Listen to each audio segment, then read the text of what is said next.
Hello बच्चों, मैं अग्रवाल रुचि राजस्थान सरकार और वेदांता के CSR इनिशिएटिव ई कक्षा में आपका स्वागत करती हूं, जिसके टेक्निकल पार्टनर हैं मिशन ज्ञान।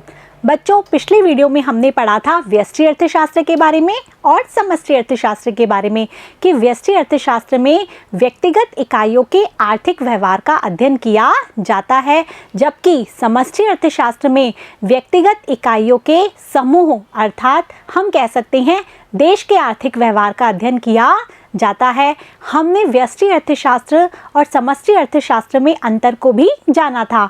अब हम अध्ययन करेंगे आर्थिक विश्लेषण की विधियों का। आइए देखते हैं। बच्चों, अर्थशास्त्र में कुछ विधियां होती हैं जिन्हें कि हम आर्थिक विश्लेषण की विधियां भी कहते हैं, और ये विधियां विभिन्न उद्देश्यों और आवश्यकताओं को ध्यान में रखकर काम में ली जाती हैं। इनको भी 3 आधारों पर बांटा गया है: निर्भरता के आधार पर, समय तत्व के आधार पर और उपकरण व दिशा के आधार पर। सबसे पहले हम बात करते हैं निर्भरता के आधार पर। तो निर्भरता के आधार पर आर्थिक विश्लेषण की विधियों को 2 भागों में बांटा गया है: आंशिक विश्लेषण, सामान्य या कुल विश्लेषण। आंशिक विश्लेषण, आंशिक विश्लेषण का अर्थ होता है जब किसी एक कारक को ध्यान में रखकर आर्थिक विश्लेषण किया जाता है तो उसे कहते हैं आंशिक विश्लेषण। और सामान्य या कुल विश्लेषण का अर्थ होता है जब सभी कारकों को ध्यान में रखकर आर्थिक विश्लेषण किया जाता है तो उसे कहते हैं हम सामान्य या कुल विश्लेषण। आंशिक विश्लेषण जैसे कि यदि हम वस्तु की मांग का अध्ययन केवल कीमत को ध्यान में रखकर करते हैं, बाकी सब चीज़ों को स्थिर रख देते हैं, तो ये क्या हो गया? आंशिक विश्लेषण। और जब हम मांग का अध्ययन करते समय कीमत के साथ साथ अन्य तत्व जैसे कि अन्य वस्तुओं की कीमतें, उपभोक्ता की आय, रुचि, फैशन, रीति रिवाज आदि को भी ध्यान में रखकर अध्ययन करते हैं तो उसे हम कहते हैं सामान्य या कुल विश्लेषण। आइए देखते हैं। निर्भरता के आधार पर 2 भागों में आंशिक, एक कारक को ध्यान में रखकर, और सामान्य या कुल, सभी कारकों को ध्यान में रखकर। इसका एग्जाम्पल हम अच्छे से बता ही चुके हैं, मांग के नियम का। बच्चों, हम जानते हैं कि अर्थशास्त्र के जो क्षेत्र है उनको 2 भागों में बांटा गया है: व्यष्टि अर्थशास्त्र और समष्टि अर्थशास्त्र। तो इनको भी 2 भागों में बांटा गया है।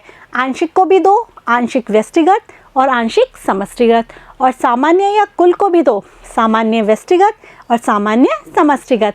अब इनकी परिभाषा हम कैसे देंगे कि जब किसी एक कारक को ध्यान में रखकर व्यष्टिगत अध्ययन किया जाता है तो उसे हम बोलते हैं आंशिक व्यष्टिगत, और जब एक कारक को ध्यान में रखकर समष्टिगत अर्थात सभी व्यक्तिगत इकाइयों का अध्ययन किया जाता है तो उसे हम बोलते हैं आंशिक समष्टिगत। इसी तरह इसे भी कि जब सभी कारकों को ध्यान में रखकर व्यष्टिगत अध्ययन किया जाता है तो होता है सामान्य व्यष्टिगत, और जब सभी कारकों को ध्यान में रखकर समष्टिगत अध्ययन किया जाता है तो वो होता है सामान्य समष्टिगत। है ना इजी?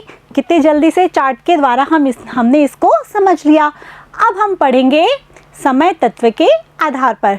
समय तत्व के आधार पर आर्थिक विश्लेषण 3 प्रकार का होता है: स्थैतिक विश्लेषण, तुलनात्मक विश्लेषण और प्रायोगिक विश्लेषण। स्थैतिक विश्लेषण, जैसे इसके नाम से ही पता चल रहा है, जब हम समय के एक निश्चित बिंदु पर या हम कह सकते हैं आर्थिक चरों की स्थिर अवस्था में विश्लेषण करते हैं तो उसे हम क्या कहते हैं? स्थैतिक विश्लेषण। ठीक है, जब आर्थिक चरों को स्थिर रखकर अध्ययन किया जाता है तो वो होता है स्थैतिक विश्लेषण। इसको भी 2 भागों में बांटा गया है, जैसे हमने व्यष्टि समष्टि के हिसाब से बांटा है ना, वैसे ही कि एक तो होता है व्यष्टिगत स्थैतिक, अर्थात जब आर्थिक चरों की स्थिर अवस्था में व्यष्टिगत अध्ययन किया जाता है तो वो क्या हो गया? व्यष्टिगत स्थैतिक। और इसी तरह आर्थिक चरों को स्थिर रखकर जब हम समष्टिगत अध्ययन करते हैं तो क्या हो गया? समष्टिगत स्थैतिक। बच्चों, स्थैतिक का एक बहुत अच्छा उदाहरण ये है कि माना 1915 में देश में बेरोजगारी का स्तर क्या है। ठीक है, तो 1915 क्या हो गया? समय का एक स्थिर बिंदु हो गया। आ रहा है समझ में?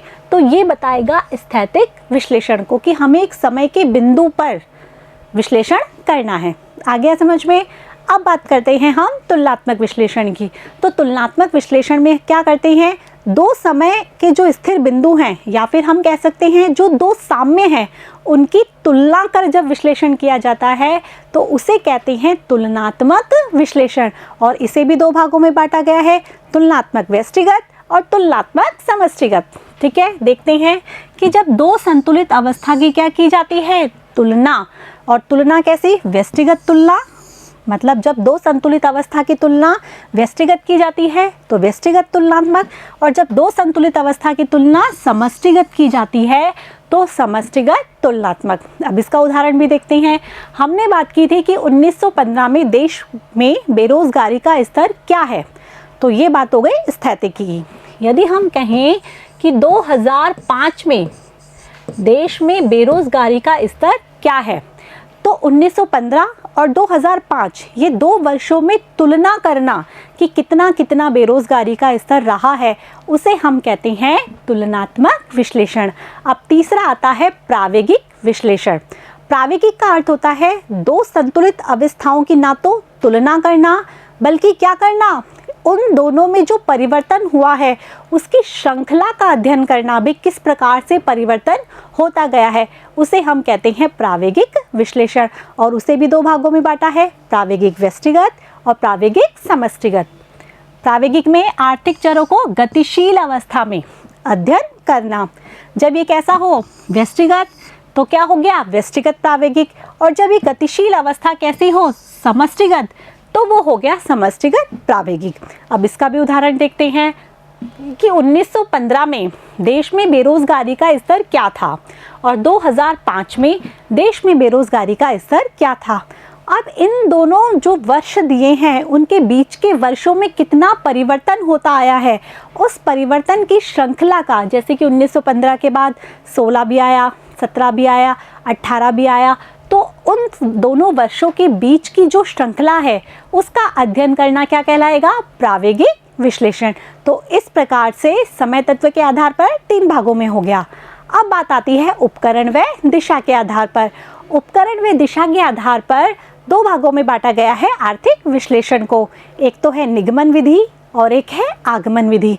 कुछ याद आया, हमने क्या अर्थशास्त्र विज्ञान है उसमें पढ़ा था ना कि निगमन विधि में तर्क के आधार पर और आगमन विधि में तथ्य और समंक के आधार पर विश्लेषण किया जाता है। तो वही बात दोबारा यहाँ आती है कि निगमन विधि में तर्क के आधार पर विश्लेषण किया जाता है। मतलब यदि कोई बात कही जाती है, कोई स्टेटमेंट बोला जाता है, तो उसके पीछे कोई ना कोई तर्क जरूर होता है। जैसे कि यदि हम ये बोले कि एक उपभोक्ता क्या करना चाहता है, अपनी संतुष्टि को अधिकतम करना चाहता है, तो क्यों करना चाहेगा, क्योंकि वो अपनी आय में उन वस्तुओं की कीमतों को देखेगा। तो ये इसका स्टेटमेंट हो गया। मतलब कोई भी बात है तो उसके पीछे कोई ना कोई क्या होगा, तर्क अवश्य होगा। चूँकि इसमें तर्क होता है इसीलिए इस विधि को तार्किक विधि भी कहते हैं। इसके अलावा भी इसके 2 नाम हैं, निराकार विधि और काल्पनिक विधि। बच्चों इसमें क्या होता है कि हमें कोई सामान्य सत्य पता होता है। जैसे हमें सामान्य सत्य ये पता है कि उपभोक्ता क्या करना चाहता है, अपनी संतुष्टि को अधिकतम करना चाहता है, और उसको हम विशेष सत्य का पता लगाने में काम में लेते हैं कि हमें ये पता है कि उपभोक्ता अपनी संतुष्टि को अधिकतम करना चाहता है। तो उससे हम क्या करेंगे, अलग अलग जो उपभोक्ता हैं उनका विश्लेषण करेंगे, एक विशेष उपभोक्ता के संदर्भ में देखेंगे कि वो उपभोक्ता अपनी संतुष्टि को किस प्रकार अधिकतम कर रहा है, वो कितनी वस्तुओं का उपभोग कर रहा है, उसके लिए वो कितनी कीमत दे रहा है। तो इस प्रकार से इसमें सामान्य सत्य से विशेष सत्य का पता लगाते हैं, या फिर हम कह सकते हैं सामान्य से विशेष की ओर जाते हैं। आगे समझ में, तो उपकरण व दिशा के आधार पर 2 विधि, निगमन और आगमन। निगमन विधि में बात कर ली हमने, किसके आधार पर विश्लेषण होता है, तर्क के आधार पर, सामान्य सत्य के आधार पर विशिष्ट सत्य का पता लगाया जाता है। सामान्य से विशेष की ओर अध्ययन किया जाता है। और इसके 3 नाम याद रहेंगे ना, काल्पनिक, निराकार और तर्क विधि। बच्चों ये जो सारी चीज़ लिखी गई है ये आपको याद करने में आसानी के लिए है कि आप इसको अपनी कॉपी में नोट करेंगे, रिवाइज करेंगे तो आपको अच्छे से समझ में आ जाएगा और आपको परीक्षा में दिक्कत भी नहीं होगी। ये निगमन विधि और आगमन विधि अक्सर परीक्षा में पूछी जाती है। अब दूसरी विधि आती है आगमन विधि। अब ये जस्ट इसकी क्या हो जाएगी, उल्टी हो जाएगी कि उसमें हम क्या कर रहे थे, सामान्य से विशेष का पता लगा रहे थे। इसमें हम विशेष से सामान्य का पता लगाते हैं। तो क्या होता है कि अर्थशास्त्र के जो नियम हैं और जो सिद्धांत है वो विशेष नियम हैं, उनको हम मानव के व्यवहार में देखते हैं, मानव के व्यवहार में खोजते हैं। तो इसके लिए हम क्या करते हैं, बहुत सारे आंकड़ों का संकलन करते हैं, इकट्ठे करते हैं उनको, उनका वर्गीकरण करते हैं और उसके आधार पर हम क्या करते हैं, निष्कर्ष निकालते हैं। तो इस प्रकार आगमन विधि में विशेष से सामान्य की ओर अध्ययन किया जाता है। जैसे हमें मांग का नियम पता ही है कि मांग का नियम में क्या होता है कि कीमत के कम होने पर मांग मात्रा में क्या होती है, वृद्धि। तो ये मांग का विशेष नियम है, ये विशेष चीज़ है और हमें इसको किस में देख रहा है, सामान्य। तो हम क्या करेंगे, इसे अलग अलग उपभोक्ताओं में देखेंगे। जैसे हमने ए उपभोक्ता को देखा, बी को देखा, सी को देखा, डी को देखा और ई को देखा। हम इस नियम को देखेंगे कि ये ए बी सी डी उपभोक्ता इस नियम के अनुसार कार्य कर रहे हैं या नहीं, और यदि कर रहे होते हैं इसके लिए हम बहुत सारे आंकड़ों का संकलन करते हैं, वर्गीकरण करते हैं और फिर उनका विश्लेषण करते हैं। उसके बाद इस नियम से हम ये निष्कर्ष निकाल के इसका सामान्यीकरण करते हैं। तो आया समझ में, इसमें विशेष से सामान्य की ओर अध्ययन किया जाता है। चूँकि इसके लिए बहुत अनुभव जरूरी होता है, इसीलिए इस विधि को अनुभव आधारित विधि और दूसरा नाम है इसका ऐतिहासिक विधि भी कहते हैं। आया समझ में, विशेष से सामान्य की ओर अध्ययन आगमन विधि। आगमन विधि में आर्थिक विश्लेषण के नियम को व्यक्तिगत इकाई के व्यवहार में खोजते हैं। आंकड़ों व सांख्यिकी विधि के द्वारा हम क्या करते हैं, सारे आंकड़े इकट्ठे करते हैं। वास्तविक घटनाओं का संकलन, वर्गीकरण और क्या किया जाता है, विश्लेषण, और उसी के आधार पर निष्कर्ष निकाला जाता है।